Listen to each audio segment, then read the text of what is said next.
യോഹന്നാൻ എഴുതിയ സുവിശേഷം അധ്യായം 16. നിങ്ങൾ ഇടറിപ്പോകാതിരിക്കാൻ വേണ്ടിയാണ് ഈ കാര്യങ്ങൾ നിങ്ങളോട് സംസാരിച്ചിരിക്കുന്നത്. അവർ നിങ്ങളെ സിനഗോഗുകളിൽ നിന്നും പുറത്താക്കും.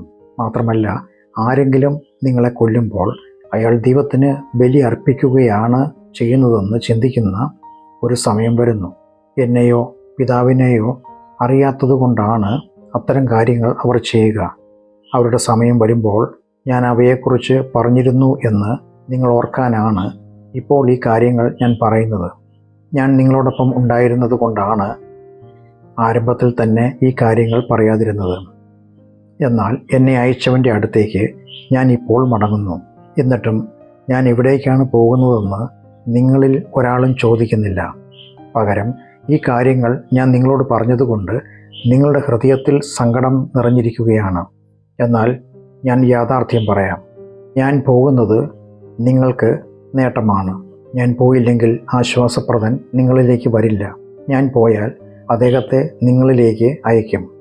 അവിടുന്ന് വരുമ്പോൾ പാപത്തെക്കുറിച്ചും നീതീകരണത്തെക്കുറിച്ചും ശിക്ഷാവിധിയെക്കുറിച്ചും ലോകത്തിന് കുറ്റം വിധിക്കും. അവർ എന്നിൽ വിശ്വസിക്കാത്തതിനാൽ പാപത്തെക്കുറിച്ചും ഞാൻ പിതാവിൻ്റെ അടുത്തേക്ക് പോകുന്നതിനാലും നിങ്ങൾക്ക് ഇനി എന്നെ കാണാൻ പറ്റാത്തതിനാലും നീതീകരണത്തെക്കുറിച്ചും ഈ ലോകത്തിൻ്റെ അധികാരി ന്യായം വിധിക്കപ്പെട്ടിരിക്കുന്നതിനാൽ ശിക്ഷാവിധിയെക്കുറിച്ചും തന്നെ. ഏറെ കാര്യങ്ങൾ എനിക്ക് നിങ്ങളോട് പറയാനുണ്ടെങ്കിലും അതെല്ലാം ഉൾക്കൊള്ളാൻ നിങ്ങൾക്ക് ഇപ്പോൾ കഴിയില്ല. എന്നാൽ സത്യത്തിൻ്റെ ആത്മാവ് വരുമ്പോൾ നിങ്ങളെ സകല സത്യത്തിലേക്കും നയിക്കും. അവിടുന്ന് എന്തെങ്കിലും സ്വയമായി പറയില്ല. പകരം താൻ എന്താണോ കേൾക്കുന്നത് അത് പ്രസ്താവിക്കും. വരാൻ പോകുന്നവയെക്കുറിച്ചും അവിടുന്ന് വെളിപ്പെടുത്തും. എനിക്കുള്ളതെല്ലാം എടുത്ത് നിങ്ങൾക്ക് വെളിപ്പെടുത്തുന്നതിനാൽ താൻ എന്നെ മഹത്വപ്പെടുത്തും. പിതാവിനുള്ളതെല്ലാം എനിക്കുള്ളതാണ്. അതുകൊണ്ടാണ് അവിടുന്ന് എനിക്കുള്ളത് എടുത്ത് നിങ്ങളോട് അറിയിക്കും എന്ന് ഞാൻ പറഞ്ഞത്. അല്പസമയം കഴിഞ്ഞാൽ നിങ്ങൾ എന്നെ കാണില്ല. വീണ്ടും അല്പം കഴിഞ്ഞ് നിങ്ങൾ എന്നെ കാണും.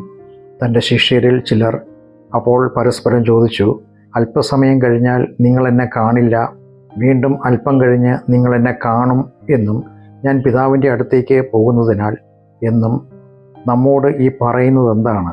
അല്പസമയമെന്ന് അവിടുന്ന് പറയുന്നത് എന്താണ്? അദ്ദേഹം സംസാരിക്കുന്നത് എന്താണെന്ന് നാം അറിയുന്നില്ലല്ലോ എന്നും അവർ പറഞ്ഞു. അവർക്ക് ഇക്കാര്യം തന്നോട് ചോദിക്കണം എന്നുണ്ടെന്ന് മനസ്സിലാക്കി യേശു അവരോട് ഇങ്ങനെ പറഞ്ഞു, അല്പസമയം കഴിഞ്ഞാൽ നിങ്ങൾ എന്നെ കാണില്ല, വീണ്ടും അല്പം കഴിഞ്ഞ് നിങ്ങൾ എന്നെ കാണും എന്ന് ഞാൻ പറഞ്ഞതിനെക്കുറിച്ച് നിങ്ങൾ തമ്മിൽ ആലോചിക്കുകയാണോ? സത്യം സത്യമായി ഞാൻ നിങ്ങളോട് പറയുന്നു, നിങ്ങൾ വിലപിച്ച് കരയും, പക്ഷേ ലോകം സന്തോഷിക്കും. നിങ്ങൾ ദുഃഖിക്കുമെങ്കിലും നിങ്ങളുടെ ദുഃഖം സന്തോഷമായി മാറും. ഏതൊരു സ്ത്രീക്കും പ്രസവ സമയത്ത് കഠിനമായ വേദനയുണ്ട്. കാരണം തൻ്റെ സമയം വന്നല്ലോ. എന്നാൽ കുഞ്ഞിനെ പ്രസവിച്ച് കഴിയുമ്പോൾ ലോകത്തിലേക്ക് ഒരു കുഞ്ഞ് ജനിച്ചതിൻ്റെ സന്തോഷത്താൽ തൻ്റെ കഠിന വേദന ഒന്നും ഓർക്കുകയില്ല. അതുപോലെ നിങ്ങൾക്കും ഇപ്പോൾ ദുഃഖമുണ്ട്. എന്നാൽ ഞാൻ നിങ്ങളെ വീണ്ടും കാണും. അപ്പോൾ നിങ്ങളുടെ ഹൃദയം സന്തോഷിക്കും. ആ സന്തോഷത്തെ നിങ്ങളിൽ നിന്നും എടുത്തു മാറ്റാൻ ആർക്കും ആവില്ല. ആ ദിവസം നിങ്ങൾ എന്നോട് ഒന്നും ചോദിക്കില്ല. സത്യം സത്യമായി ഞാൻ നിങ്ങളോട് പറയുന്നു, എൻ്റെ നാമത്തിൽ നിങ്ങൾ പിതാവിനോട് ചോദിക്കുന്നത് എന്തും അവിടുന്ന് നിങ്ങൾക്ക് നൽകും. ഇതുവരെ എൻ്റെ നാമത്തിൽ നിങ്ങളൊന്നും ചോദിച്ചിട്ടില്ല. ചോദിക്കുക, നിങ്ങൾക്ക് ലഭിക്കും. നിങ്ങളുടെ സന്തോഷം സമ്പൂർണ്ണമാകുകയും ചെയ്യും. ഈ കാര്യങ്ങൾ ഞാൻ ആലങ്കാരിക ഭാഷയിലാണ് നിങ്ങളോട് പറഞ്ഞത്. എന്നാൽ ആലങ്കാരിക ഭാഷയിലല്ലാതെ സ്പഷ്ടമായി പിതാവിനെക്കുറിച്ച് പറയുന്ന സമയം വരുന്നു. അന്ന് എൻ്റെ നാമത്തിൽ നിങ്ങൾ ചോദിക്കും. അപ്പോൾ നിങ്ങൾക്ക് വേണ്ടി പിതാവിനോട് ഞാൻ അപേക്ഷിക്കാം എന്നല്ല നിങ്ങളോട് പറയുന്നത്. കാരണം പിതാവ് നിങ്ങളെ സ്നേഹിക്കുന്നു. ഞാൻ പിതാവിൽ നിന്നും വന്നുവെന്ന് നിങ്ങൾ വിശ്വസിക്കുകയും എന്നെ സ്നേഹിക്കുകയും ചെയ്യുന്നതിനാൽ തന്നെ ഞാൻ പിതാവിൽ നിന്നും പുറപ്പെട്ട് ലോകത്തിലേക്ക് വന്നു. വീണ്ടും ലോകം വിട്ട് ഞാൻ പിതാവിലേക്ക് മടങ്ങുകയാണ്. അവൻ്റെ ശിഷ്യർ ഇതാ ഇപ്പോൾ അലങ്കാര പ്രയോഗം ഉപയോഗിച്ചല്ല, സ്പഷ്ടമായി തന്നെയാണ് അങ്ങ് സംസാരിക്കുന്നത്. അങ്ങയ്ക്ക് സകലവും അറിയാമെന്നും അങ്ങയോടാരും ഒന്നും ചോദിക്കേണ്ടതില്ലെന്നും ഞങ്ങളിപ്പോൾ അറിയുന്നു. അങ്ങ് ദൈവത്തിൽ നിന്നും വന്നുവെന്ന് ഇതിനാൽ ഞങ്ങൾ വിശ്വസിക്കുന്നു എന്ന് പറഞ്ഞു. അതിന് മറുപടിയായി യേശു, നിങ്ങൾ വിശ്വസിക്കുന്നുണ്ടോ? നിങ്ങൾ എന്നെ ഏകനായി വിട്ട് ഓരോരുത്തൻ താന്താൻ്റെ വീടുകളിലേക്ക് ചിതറപ്പെട്ടു പോകുന്ന സമയം വരുന്നു. ഇതാ അത് വന്നിരിക്കുന്നു.